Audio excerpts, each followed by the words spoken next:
विलम्ब हुआ। एक्चुअली थोड़ी समस्या, लगन बहुत तेज है ना, तो गाड़ी की समस्या हो गई।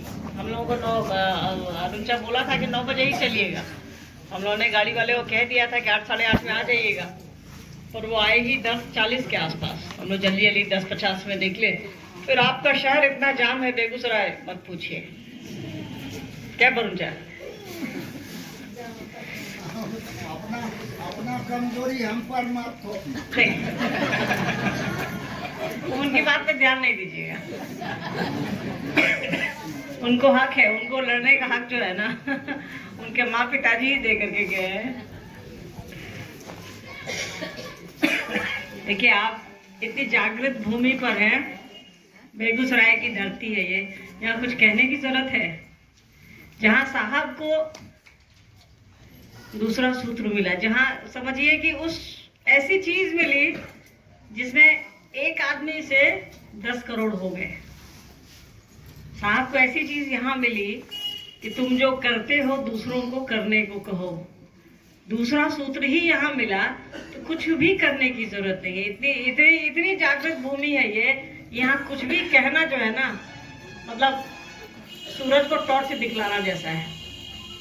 जहाँ साहब को दूसरा सूत्र मिला है, जहाँ महादेव आके खुद उनको कहे हैं, जहाँ महादेव आके उनको ऐसी ऐसी चीजें समझाए हैं कि 1 सेकंड होते ही सब कुछ साहब को समझ में आ गया। साहब की चर्चा सुना ना आप लोगों ने, कि बहुत सारी बातें हुई, वो बहुत सारा कन्वर्सेशन चल रहा था, मतलब वो तो संप्रेषण था।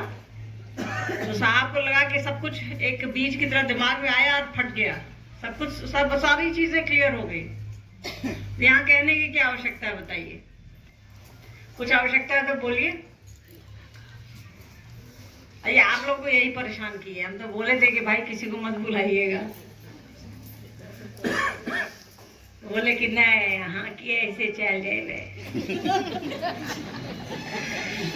हमारे लिए तो ये गार्जियन की तरह है इनके। हम लोग बहुत छोटे छोटे थे तब से, याद नहीं है कब से इनसे लड़ते हुए हम लोग बड़े हो गए, और ये लड़ते हुए कब बूढ़े हो गए।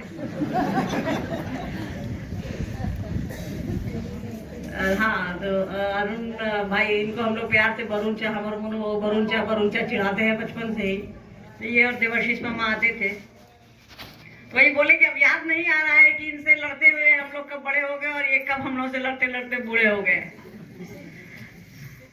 तो कहिए, आप लोग कहिए, आपके बीच आए हैं, जो कहना है कहिए। बेगूसराय में महादेव का काम कैसे चल रहा है बताइए। ये पूछना तो बेईमानी है, फिर भी महादेव का काम बढ़िया चल रहा है, करते रहना। कुछ भी इसमें साहब कहे ना कि लगता है कि करने जैसा है, करने जैसा कुछ भी नहीं है। यहाँ दिखता है कि 3 सूत्र हैं, 3 सूत्र करना है, ये करना वो करना, पर ऐसा कुछ भी नहीं है। जिससे आप प्रेम करिएगा उसकी बात तो मानिएगा ना, जिससे प्रेम करिएगा उसकी बात मानिएगा।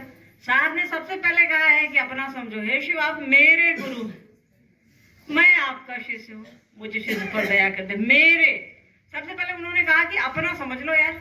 सारा खेला दुनिया में अपनेपन का है, सारा खेला इसी का है कि अब लगन लग गई, मन बन गया, मन मिल गया तो बल्ले बल्ले। तो जैसे महादेव को हम अपना समझेंगे, महादेव हमको अपना समझेंगे। आप मेरे हैं, मैं आपका हूँ, मुझ पर दया कर दीजिए। सारा खेला इसी का है, सारा खेला पहले सूत्र का, इस पहली लाइन का है कि आप मेरे हैं। तो जैसे किसी को अपना समझते हैं तो उसकी बड़ाई भी हो जाती है। पति से कितना झगड़ ले हम लोग, मायके जाते हैं तो शिकायत करते हैं? नहीं करते। बच्चा कितना तंग करता है, कोई बोल दे कि आपका बच्चा बदमाश है, तुरंत हम लोगों को गुस्सा चढ़ जाता है। तो उसको अपना समझ, वो मेरा है, अपना है। तो जैसे किसी को अपना समझिएगा तो उसकी बड़ाई भी हो जाएगी। तो दूसरा सूत्र और क्या है? आपने कहा है ना कि दूसरों को समझाओ कि महादेव मेरे गुरु हैं, आपके भी हो सकते हैं। दूसरा सूत्र यही है। तो जैसे अपना समझिएगा, प्रेम जैसे होगा उसकी बड़ाई हो जाएगी। तो जिसको अपना समझिएगा उसकी बड़ाई करिएगा, उसको याद करिएगा। तो तीसरा काम हो गया, नमः शिवाय से प्रणाम करने की कोशिश करना। तो किसी को याद करना क्या है? 108 बार साहब ने कहा ना कि प्रणाम करने की कोशिश करिए, क्योंकि उनको मालूम है कि हम लोग से होगा ही नहीं, तो कोशिश करना है। तो सारा खेला प्रेम का है, प्रेम हुआ सारा काम हो जाएगा। तो गोल उसी चक्र में घूमते रहेंगे हम आप। ठीक है, अब आप बताइए। हमको तो जो कहना था हमने कह दिया। कहिए, क्या बरुणचा बोलिए। एक भाई का जिज्ञासा। दीदी की पंक्ति को कोट कर रहे हैं। ठीक। इन्होंने अनिल अखर में लिखा है या पहले? दोनों लिखने वाले यही है, पंकज भाई भी यही है। नहीं, लिखने वाले तो आप दोनों हैं। वही बोले दोनों नहीं, लिखने आप वाले हैं, लेकिन हेड बॉस सब किताब काफी है। चलिए, वो जो हेड बॉस तो महादेव हैं, लेकिन लिखने में आपका ही अंतिम निर्णय हुआ। वैसे बीच बीच में हमरे जैसा गधा भी घुस जाता है। खैर जो भी हो, इन्होंने लिखा है साहब के बारे में कि हमें ही हो न सका उनके कद का अंदाजा। वो आसमां है मगर सर झुकाए बैठे। मेरा कहना है आसमान को बनाने वाला तो आसमान से भी ऊपर होगा। जरा ऊपर की बात करें, दीदी से यही अपेक्षा है। पढ़ो।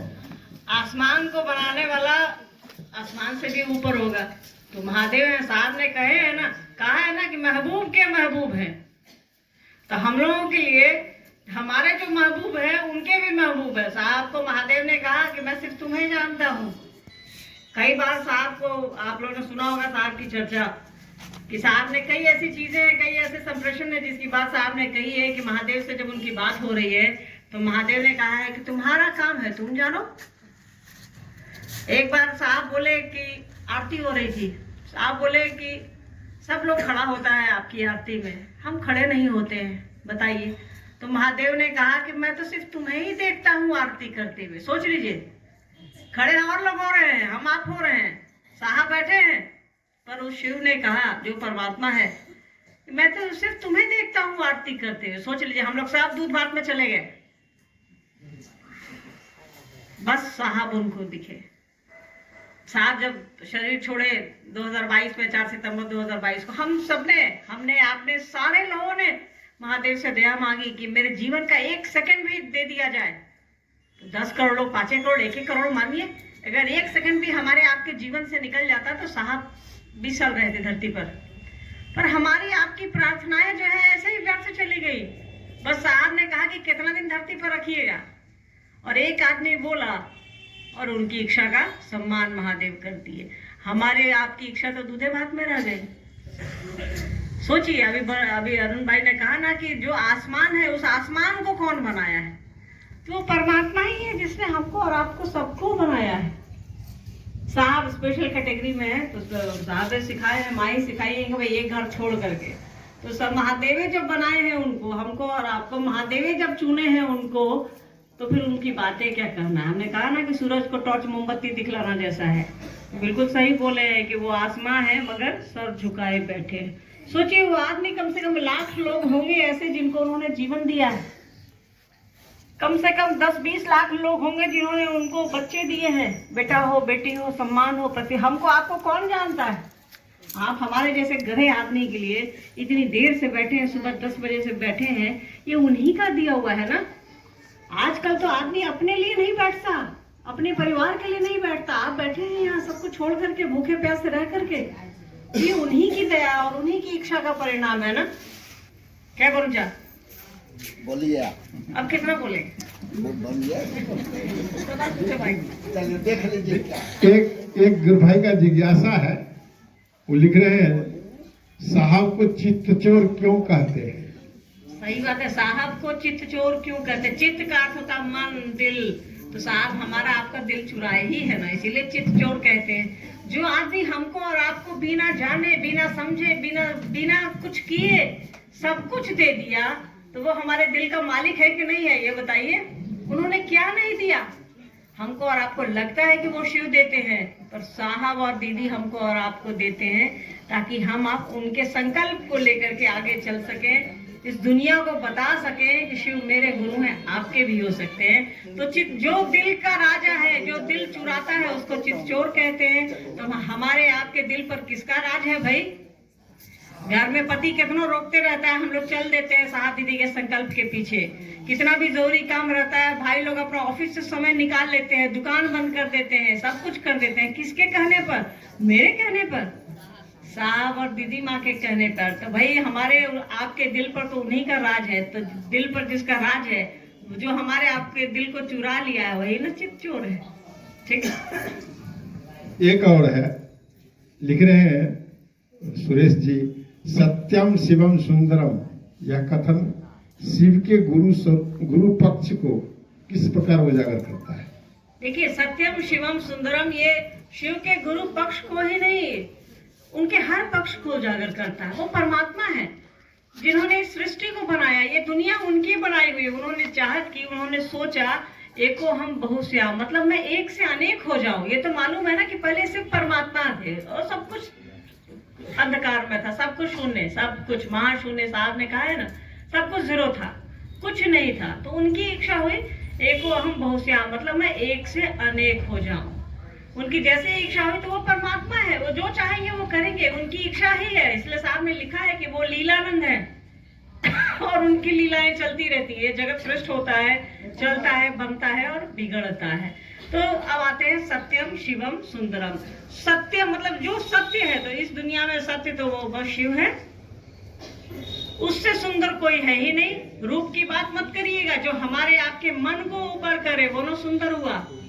जो हमारी आपके अंदर की इंसानियत को, हमारा आपका जो अंदर का इंसान है, हमारे अंदर जो जीव है, जो जीवात्मा है, उसको जो परमात्मा में मिलाए, उससे सुंदर क्या होगा? सत्यम शिवम सुंदरम, शिव बीच का शिव है। शिव से बेहतर क्या है? शिव का अर्थ ही है कल्याणकारी, जो हमारा आपका मंगल करे, जो हमारा आपका अच्छा करे। तो जो हमारा आपका शुभ करे उसको कहते हैं शिव, ठीक है। जो कल्याण करे, जो हमको और आपको दे, तो कोई सामान दे देगा तो खत्म हो जाएगा, कोई चीज दे देगा, ये घर तो खत्म हो जाएगा। ये घर 5 साल में खत्म हो सकता है, 50 साल में, 500 साल में, हम आप तो कभी खत्म हो जाएंगे। तो जो चीजें दुनिया में आई है वो एक्सपायरी के साथ आई हैं, वो खत्म होंगी ही होंगी, उसको नहीं रोका जा सकता है। तो शिव हमारे आपके मन को, इस जीव को शिव में मिलाते हैं, अपने में मिलाते हैं, क्योंकि हम आप भी तो उन्हीं का अंश है। कहा गया है ना कि शिव अपनी ऊर्जा जीव में डालते हैं और वो धरती पर आती है, और फिर वापस धरती से जाने की प्रक्रिया जो है वो गुरु तय करते हैं।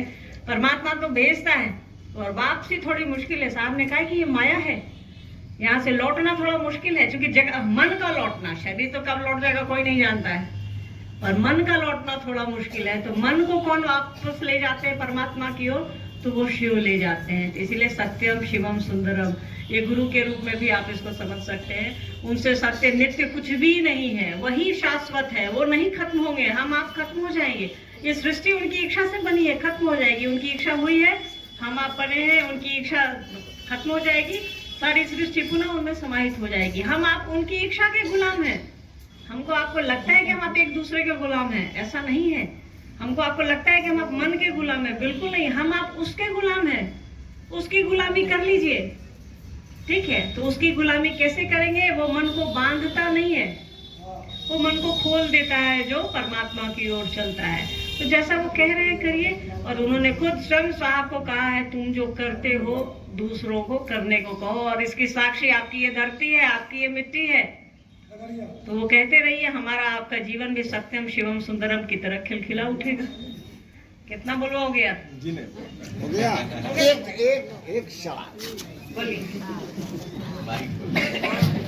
सवाल है। अरे बैठिए आप, बिल्कुल बैठिए भाई। ऐसा है, आपने जिस पुस्तक को लिखा उसका यह है, बाजी चेत फाल है दुनिया मेरे आगे, होता है सब रोज तमाशा मेरे आगे। उसी का एक कड़ी और भी है कि मत पूछ कि क्या हाल है मेरा तेरे पीछे, तू अपनी बता क्या हाल है तेरा मेरे आगे। तो ऐसा होता है कि आपने हालचाल लिया, आपका भी हालचाल तो जानने का हक है। अरे बिल्कुल है भाई। देखिए ठीक है, बाकी तो शरीर है लगा रहता है, कुछ परेशानियां हैं, क्योंकि हमको शुगर भी हो गया है और दमा है, तो दमा तो बचपन से ही है, तो वो चलता रहता है, कोई दिक्कत नहीं है। शरीर का काम है ठीक होना, खराब होना, महादेव ने बनाया ही ऐसा, तो इसकी फिक्र नहीं करनी है, साहब के हिसाब से चलना है, फिक्र नॉट मिजाज। तो चीजें चलते, बीमार है तो भी बच्चे का ख्याल तो रहता है, बीमार है तो भी अमित जी का ख्याल तो रहता है। तो वैसे ही माँ बनने की, दीदी माँ बनने की कोशिश करनी है हमको और आपको, कि जब बीमार रहते हुए हम लवली की चिंता कर सकते हैं, मोनू की चिंता कर सकते हैं, पापा के साहब की चिंता कर सकते हैं, तो हम महादेव की चिंता क्यों न करें, महादेव के काम की चिंता क्यों न करें। तो हमको और आपको कोशिश करनी है कि हम आप साहब दीदी बने, उनका 1% भी बन जाएंगे ना, तो हमारा आपका जो दिख रहा है जीवन वो भी, और जो नहीं दिख रहा है वो भी, दोनों पार लग जाएगा। ये ध्यान में रखिएगा, ठीक है। आप अच्छे से रहिए, स्वस्थ रहिए। बेगूसराय की ये धरती है, बहुत अच्छे से महादेव का काम करिए। और ये न्यू है, बेगूसराय आना है मुझे, कब आना है कुछ समय वैसा मिल नहीं पा रहा है, ना इधर से मिल पा रहा है ना उधर से मिल पा रहा है, तो थोड़ा गड़बड़ हो जा रहा है, और बाकी थोड़ी समय की दिक्कत है, थोड़ा पर है। तो हम लोग एक प्रोग्राम को कोऑर्डिनेट करेंगे। आप देखते हैं, आप तो अगले साल ही कर पाएंगे, बाकी तो इन लोग हैं ही, सब लोग हैं ही, आप लोग हैं ही, तो अगले साल ही कुछ कर पाएंगे।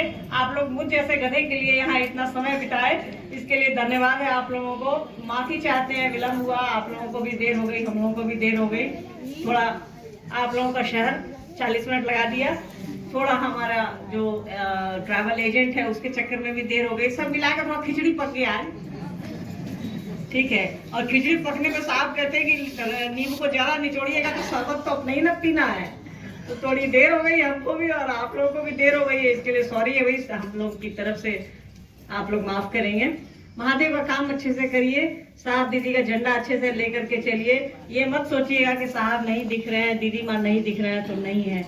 हमको और आपको ये हवा भी नहीं दिखती, बस दिखता है कि पत्ते हिल रहे हैं। तो याद रखिएगा, कोरोना में इस हवा की एक कमी से दुनिया में 50 लाख लोग मर गए। एक चीज की कमी से, बस ये हवा जो ये हिल रहा है, इसकी एक कमी से 50 लाख लोग दुनिया में कोविड में मर गए। तो ये मत समझिएगा कि साहब दीदी नहीं है, नहीं दिख रहे हैं तो वो नहीं है, वो एहसास है, वो सुख है, वो दुख है हमारे आपके अपनों में, बच्चों में, परिवार में, इस दुनिया में। तो उनका बने रहने की कोशिश कीजिए। जब साहब दीदी का बने रहिएगा तो महादेव का बने रहिएगा। मेरा अपना ये पर्सनल अनुभव है, आप सभी के चरणों में मेरा प्रणाम। आप आए, बाहर आई, हृदय से बोलता हूँ। दूसरी बात, आपने कोरोना की उस संकट का समय भी ख्याल है जिस समय संपूर्ण विश्व में जूझ रहा था महामारी से, पूरी दुनिया, उस समय आप इस पुस्तक को लिखा। नहीं, ये पुस्तक लिख तो रहे थे साहब, हम लोग वहाँ थे, उनकी मतलब हम लोग चलवा बनल थे उनके, पापा ये ठीक है। आपने बहुमूल्य समय का दान दिया, अथक परिश्रम किया। मैंने आपके जैसे लोगों को भी कहना पड़ता था कि पापा बहुत काम ले लेते हैं। आप भी सोचते हैं कि क्या आपके साथ जो है वो इतनी एनर्जी है वो आदमी के शरीर में कि मतलब हम लोग जब सुबह 9 बजे उनके पास पहुंचते थे, वो 20 पन्ना लिखवा चुके रहते थे। तो उनके जिसको महादेव चुना है, जो धरती है का महादेव जी है, उसमें हम लोग पढ़ेंगे, कभी पास होंगे। तो हम लोग जबरदस्ती कहते थे कि पापा एक दिन अवकाश दीजिए, एक दिन अवकाश दीजिए। ये बदमाश बुटलिया वहाँ जाके कहती थी, हम लोग आराम करते थे, मोबाइल छेड़ते थे, तो जाके कहते नाना साहब छुट्टी का दुरुपयोग हो रहा है। फिर साहब बुला लेते थे, चलिए काम करिए। जैसे थोड़ा फ्री बैठे हैं हम लोग, तुरंत जाके नाना साहब छुट्टी का दुरुपयोग हो रहा है, कोई मोबाइल छेड़ रहा है, कोई गाना सुन रहा है, कोई लेटा हुआ है नाना साहब फिर सबको लाइन हाजिर करवा दीजिए।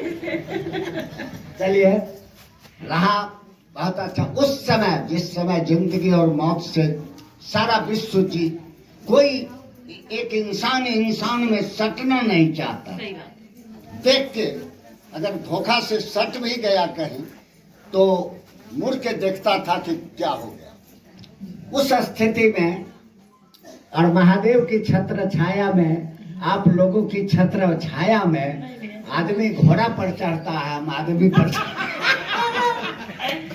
मैं महादेव के शरण में इतना मस्ती में रहा। सही बात।